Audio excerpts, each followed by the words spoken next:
Good morning, sixth graders. Hope you're having a great day so far. Today we're going to work on a project that I'm going to call Northern Lights. So the closer you get to the North Pole, the Aurora Borealis occurs, and that is the beautiful sky that turns all sorts of colors, greens, blues, pinks. It's just gorgeous. I've never actually got to see it in person, but I've seen a lot of photos of it. I did get the chance to go to Alaska in the summertime, and it's more prevalent in the winter than it is in the summer, so sadly I missed out. But today you're going to start with a white piece of paper. If you have tape, you can absolutely tape off a section, like so. So you're going to put this, on your paper. One side note, this is really sticky. If you will actually stick it onto your clothes and then peel it back off, it's going to get a layer of lint that you may or may not even really be able to see. I just stuck it on my jeans. But that helps for when you peel it back off, because you don't want it to be too sticky to where it rips the paper. That's always kind of the problem. So I'm sticking it on my clothes, sticking it on my pants, on my shirt, and I just pull it right back off. And it's just getting tiny little particles of, of lint. So you just create a box however big you want. If you don't have tape, no worries. You can simply create a box. I would use a ruler, if you have one, to make sure that your lines are nice and straight. As you can see, I didn't do that the first time, and you can tell a distinct difference between these two lines. So once you have that finished, you're going to paint this whole square. Yes, I said paint. If you don't have paint, don't worry, no worries. I'm going to be using crayons on my project today, and it'll turn out just beautiful. So pick a couple colors that, speak to you. I am definitely going to use some of the green. I think I want to use a bit of the pink. I'm going to throw a blue in there, maybe a blue-green, and maybe a little bit of purple. So these are the colors I chose, and I'm going to start with kind of this fading into the distance kind of thing. So it might kind of look like maybe the letter W. Okay. And I'm just applying some colors.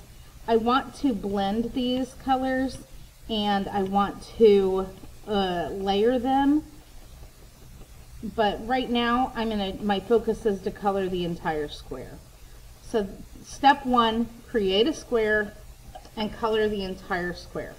So as I layer, I literally put one color on top of the other.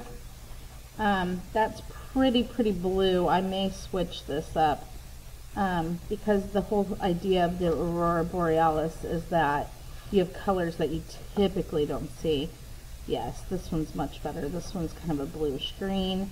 And I layer it over the top. I will come back with the green and go back over what I just did. This coloring, layering process takes a while. So now I'm going to come in with some pinks. Okay, we will eventually be doing some black trees at the bottom. Okay, so, but right now I'm going to pause and I'm going to finish coloring my square. Okay, now that I've got some color inside my square, it's time to work on my trees.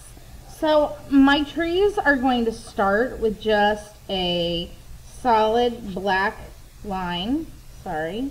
Now working on top of crayon, I'm going to tell you it's not going to feel the same. If you did this in paint, it's going to be awesome. But crayon, because it's waxy, the Sharpie isn't going to want to stick.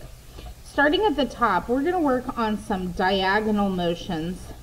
And you may have to move to a black crayon if you can't get yours to work, because like mine right now, not wanting to work. So let's move to a black crayon, and it's going to be the same effect. At the top, my diagonals are going to be shorter, and as I work my way down, the lines that I create are going to become longer, okay? And I like it when I can see some of them. I'm not going in a zigzag, okay? That is like the #1 mistake. People think that they're supposed to do a zigzag back and forth kind of stroke. No, I work fast, but each line is all its own line, okay? So every time I am lifting my crayon back up, and I just want to fill that in, okay, to get mostly solid through texture. After that, I'm going to continue on.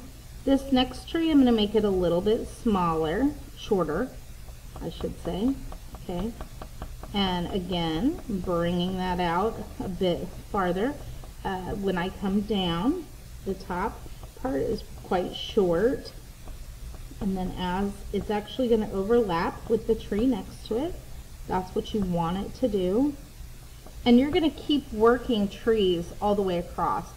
I like to go tall, kind of short-ish, and then tall again. You can kind of do whatever you want. That's just what my style I like. You can always make these longer at the bottom.